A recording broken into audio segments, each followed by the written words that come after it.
मेरे फादर की जब डेथ हुई थी तो मैंने काफ़ी सारी चीज़ें देखी थी अपने आसपास। फिर मेरी नसीर सर से भी बात हुई तो नसीर सर ने कहा कि मतलब स्क्रिप्ट तो अच्छी लग रही है तुम्हारी, पर मुझे नहीं लगता तुम्हें कोई प्रोड्यूसर मिलेगा। मुझे लगा कि मेरा एक्टर होना मुझे बहुत फ़ायदा दे रहा था, क्योंकि एक जो भूख एक एक्टर के अंदर होती है, वही भूख अगर डायरेक्टर के अंदर भी हो जाए कि परफॉर्मेंस की अभी 100% मिला नहीं है मुझे।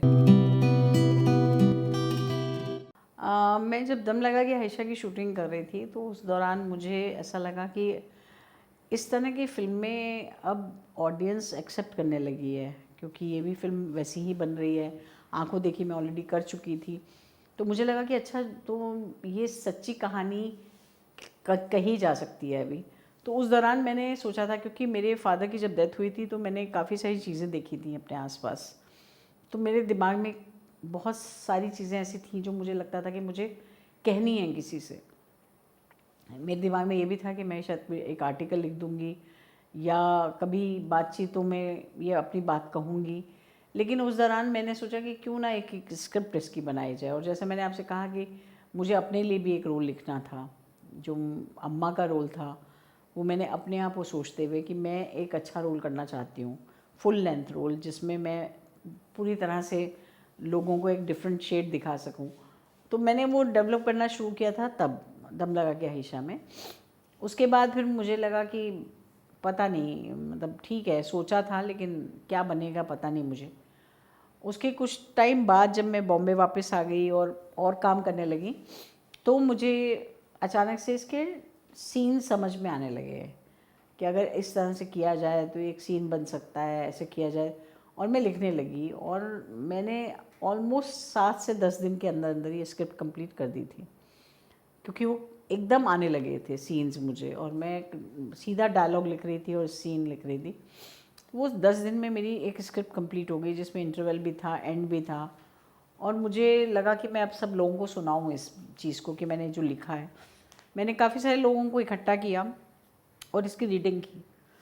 जब मैंने रीडिंग की तो मुझे बहुत अच्छा रिस्पांस मिला। सबने कहा ये बहुत अच्छी स्क्रिप्ट बन गई है, आप इसका कुछ करो। तो मैंने कहा हाँ, मतलब मुझे नहीं पता मैं क्या करूँगी, लेकिन हाँ, मैंने स्क्रिप्ट ज़रूर लिख दी है एक। तो फिर मेरे दिमाग में था कि मैं अपने किसी भी दोस्त को बोलूँगी कि भाई ये फ़िल्म बनाओ, क्योंकि मुझे तो अम्मा का रोल करना है। तो मैंने रजत कपूर को बोला, शरद कटारिया को बोला। मैंने कहा भाई ये फ़िल्म है, मैंने लिखी है, तुम देख लो अगर तुम्हें बनानी हो तो। तो उन लोगों ने मुझे राय दी कि सीमा नहीं, मुझे लगता है कि आपको ही ये फ़िल्म बनानी चाहिए, क्योंकि इस दुनिया को आप बहुत अच्छी तरह से जानती हैं, आपका बिलीव है इसमें, तो आपको ये बनानी चाहिए। मैंने कहा पर मैं तो नहीं चाहती, मैं डायरेक्टर बनना थोड़ी चाहती हूँ, मैं तो एक्टिंग कर रही हूँ, एक्टर ही रहना चाहती हूँ। उन्होंने कहा नहीं नहीं, आप ट्राई कीजिए, आप ये फ़िल्म ज़रूर अपने आप बनाइएगा। तो बात ख़त्म हो गई। मैंने कहा मुझे तो पता ही नहीं है कि कैसे फ़िल्म बनाना चाहिए, मैंने तो सब लिखी है। फिर मेरी नसीर सर से भी बात हुई तो नसीर सर ने कहा कि मतलब स्क्रिप्ट तो अच्छी लग रही है तुम्हारी, पर मुझे नहीं लगता तुम्हें कोई प्रोड्यूसर मिलेगा, तो बेटर है इसका कोई नाटक ही लिख दो, हम नाटक कर लेंगे, स्टेज पर कर लेंगे इसको। तो मैंने कहा हाँ ठीक है, स्टेज पर कर सकते हैं, लेकिन मैं एक बार ट्राई ज़रूर करूँगी अगर मुझे कोई प्रोड्यूसर मिल जाता है। तो फिर मैंने ट्राई करना शुरू किया इसके लिए, लेकिन मुझे कोई प्रोड्यूसर नहीं मिला। बहुत सारे लोगों ने रिजेक्ट किया कि नहीं, हम नहीं बनाएंगे, हम नहीं बनाएंगे ये फ़िल्म। तो ठीक है, मैंने कहा कोई बात नहीं। फिर और एक्टर भी नहीं चाहते थे जो मैंने नाम बताए थे, उनको था कि अगर आप स्टार्स के साथ बनाते तो भी हम सोच सकते हैं, लेकिन और मेरा यही शर्त थी कि अगर ये स्टार्स के साथ बनाई गई तो ये मेरी फ़िल्म नहीं बन पाएगी जैसा मैं चाहती हूँ। मुझे मेरे एक्टर ही चाहिए इसके लिए। तो बन नहीं रही थी बात, तो मैंने उठा के रख दी थी, बंद कर दी थी। मैंने कहा ठीक है, एक लिख दी, कोई बात नहीं, अच्छी बात है। लेकिन राजीव मसन जी के इंटरव्यू में उन्होंने जब हमसे बात की इसके बारे में, तब मैंने उनको ये बताया था कि मेरी एक स्क्रिप्ट है जो मैंने लिखी है और मैं उसे बनाना चाहती हूँ, मुझे प्रोड्यूसर चाहिए। और ये स्क्रिप्ट मैंने अपने आप को सोचते हुए लिखी है। ये सब बातें मैंने उस इंटरव्यू में कही, और मैं तो जस्ट इसलिए कही थी क्योंकि मेरे को अपनी भड़ास निकालनी थी, मैंने बता दिया। लेकिन जब ये टेलीकास्ट हुआ उनका प्रोग्राम, तो उसके कुछ दिन बाद दृश्यम से मुझे फ़ोन आया कि सीमा जी, आपने कोई फ़िल्म लिखी है शायद, आपने ऐसा बोला राजीव मसन के इंटरव्यू में। मैंने कहा हाँ बिल्कुल। बोले क्या हम पढ़ सकते हैं? मैंने कहा बिल्कुल पढ़ लीजिए। मैंने उनको भेज दी और उनका 2-3 दिन में ही जवाब आ गया कि हम ये फ़िल्म बना रहे हैं आपके साथ। मेरे लिए वो भी बड़ा सरप्राइज़ था कि अच्छा, अरे मैंने तो यहाँ तो स्ट्रगल ही नहीं की, यहाँ तो मुझे बैठे बैठाए फिल्म करने को मिल गई। और फिर पता चला कि दृश्यम और जियो मिलके ये फिल्म बनाना चाहते हैं, तो बहुत जल्दी सेलेक्ट हो गया सब कुछ और ये फिल्म बन गई। मैंने कहा ना, जैसे कि वो लिखती चली गई, लिखती चली गई, लिखती चली गई। तो ऐसा कुछ नहीं था कि पहले मैंने इसका पहले आउटलाइन बनाया, फिर उसके बाद उसकी बाइबल, जो भी आप लोग बनाते हैं मुझे नहीं पता। मैंने डायरेक्ट स्क्रिप्ट लिखी है, डायरेक्ट सीन बाय सीन, सीधा स्क्रीन प्ले लिखा है मैंने, और डायलॉग विद डायलॉग्स। तो मेरे पास इसका स्टोरी नहीं है, मेरे पास इसका स्क्रिप्ट है डायरेक्ट। तो वो मे बी शायद क्योंकि मैं जानती थी, या दिमाग में मेरे बहुत क्लियर था कौन करेक्टर क्या बोलेगा, कितने करेक्टर होने चाहिए, वो सब चीज़ें तय थी शायद दिमाग में पहले से, इसलिए मैं कंटिन्यू लिखती चली गई। तो नॉन स्टॉप 10 दिन में कंप्लीट हो गई थी। एक्टर तो जब ये स्क्रिप्ट तैयार हो गई तो मुझे कुछ कुछ दिखने लग गए थे कि ये वो बहुत अच्छा करेगा ये रोल, ये वो बहुत अच्छा करेगा। और सभी लोग दोस्त हैं और सभी के साथ इतना काम कर चुकी हूँ, तो सभी को जानती हूँ ये कौन कितना किस तरह से काम कर सकता है। तो कास्टिंग तो मेरे लिए बहुत आसान थी, बहुत जल्दी मैंने कास्टिंग कर दी थी कि ये फिक्स है ये। और प्रोड्यूसर को भी मैंने यही बोला था, मैंने कहा आप ये देख लीजिए, ये लोग मुझे चाहिए, आप इनसे बात। तो उन्होंने कहा कि ये जो आप नाम ले रही हैं इसमें तो फिल्म बननी बहुत मुश्किल हो जाएगी, क्योंकि ये तो सभी इस्टेब्लिश एक्टर हैं, तो आप नए लोगों के साथ या तो बना लीजिए, क्योंकि इतना बजट तो नहीं है फिल्म का। मैंने कहा देखते हैं, बात करके देखते हैं, मेरे दोस्त लोग हैं, शायद आपके बजट में आ जाए। तो जब बात की तो उन लोगों का सबका यही था कि नहीं, हमें तो सीमा की फ़िल्म करनी है। तो इतना प्यार करते हैं मुझे कि वो सब रेडी हो गए, और हम बजट में भी रह गए और बजट से बाहर भी नहीं हुए, और ये फिल्म भी बन गई।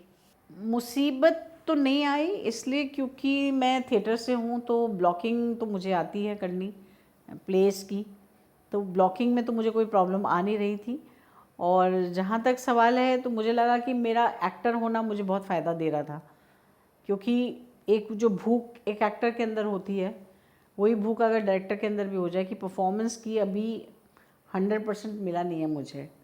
तो मेरे जो दोस्त लोग थे उन्होंने बेचारों ने कभी कभी मुझसे डांट भी खाई, और प्यार तो था ही, पर डांट भी खाई, क्योंकि मुझे बहुत कुछ चाहिए था उनसे और मैं उनको उस तक ले जाना चाहती थी। तो इस वजह से ले पाई क्योंकि मैं खुद एक एक्ट्रेस हूँ, तो मुझे मालूम था कि अभी और कुछ बाकी है।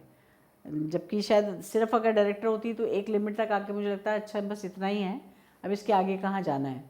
लेकिन क्योंकि एक्ट्रेस हूँ तो इसलिए बताया कि इसके आगे भी एक दुनिया है, वहाँ से परफॉर्मेंस निकाली जाती है, तो वो शायद बहुत फ़ायदा हुआ मुझे। बिल्कुल बिल्कुल, मेरी तो बहुत इज्जत बढ़ गई है डायरेक्टर की, क्योंकि पहली बार पता चला कि वो हो इस बेचारे की तो बहुत जान निकली भी होती है शॉट करते हुए, क्योंकि कंटिन्यूटी का प्रॉब्लम हो जाता है। एक्टर्स जो हैं वो कैमरे के लिए परफॉर्मेंस नहीं करते हैं, कैमरा एंगल नहीं उनको पता होता, बहुत सारी चीज़ें हैं एक्टर की। और एक्टर बार बार नए नए टेक देता है, तो अगर आपको उस टेक में से कुछ चाहिए तो आपको नहीं मिलेगा। तो बहुत सारी ऐसी चीज़ें मुझे समझ में आई कि अब मैं एक्टिंग जब कर रही हूँ तो मैं उससे सीख पाई हूँ, और मुझे लगता है कि अब एक्टिंग करते हुए मैं डायरेक्शन का सीख पाऊँगी। तो ये दोनों आपस में बहुत मेल खा रही हैं चीज़ें, और मुझे बहुत फ़ायदा हो रहा है पहले एक्टर होने का, उसके बाद डायरेक्टर होने का। पहली बार मैं डायरेक्शन में आजमा रही थी अपने आप को, तो मुझे लगा कि नाइंसाफ़ी होगी मेरे लिए, क्योंकि अब इतना लालच भी ठीक नहीं है कि एक्टिंग भी मैं ही करूँगी, डायरेक्शन भी मैं ही करूँगी, स्टोरी भी मैंने ही लिखी है, तो मतलब बहुत ज़्यादा हो जाता। तो मुझे लगा कि नहीं, मैं अभी एक ही जगह कंसंट्रेट करती हूँ, वो मेरे लिए नई चीज़ है, उसे समझना बहुत मेरे लिए ज़रूरी था कि एज अ डायरेक्टर मेरे क्या क्या ड्यूटीज़ हैं। तो एक तरफ़ा रहती हूँ, तो मैंने वो लालच छोड़ा, और फिर ये था कि भाई अम्मा कौन करे, तो मेरे लिए बहुत अच्छा ऑप्शन था सुप्रिया पाठक, तो उन्होंने ये रोल किया। हाँ जी, बहुत आते हैं, ऑफ़र्स तो बहुत आते हैं डायरेक्शन के, बट अभी तक कोई बहुत ऐसी स्क्रिप्ट मुझे मिली नहीं जो अंदर से आवाज़ दे कि ये तो सीमा बनानी ही है तुमको। तो ऐसी अभी तक तो कोई स्क्रिप्ट नहीं दिखी है। कुछ स्क्रिप्ट्स मैंने लिखी हैं जो मैं बनाना चाहती हूँ, लेकिन अभी टाइम शायद ऐसा चल रहा है हमारा इंडस्ट्री का कि बहुत सारे लोग उस पर पैसा नहीं लगाना चाहते अभी, तो अभी वो फिल्में नहीं बन पा रही हैं जो मैं बनाना चाहती हूँ। जो वो बनवाना चाहते हैं वो मुझे अपील नहीं कर रहे हैं, तो अभी हमारी दोनों की आपस में साठगांठ बैठ नहीं रही है। जिस दिन वो बैठ जाएगी उस दिन मैं ज़रूर फिल्म बनाऊँगी।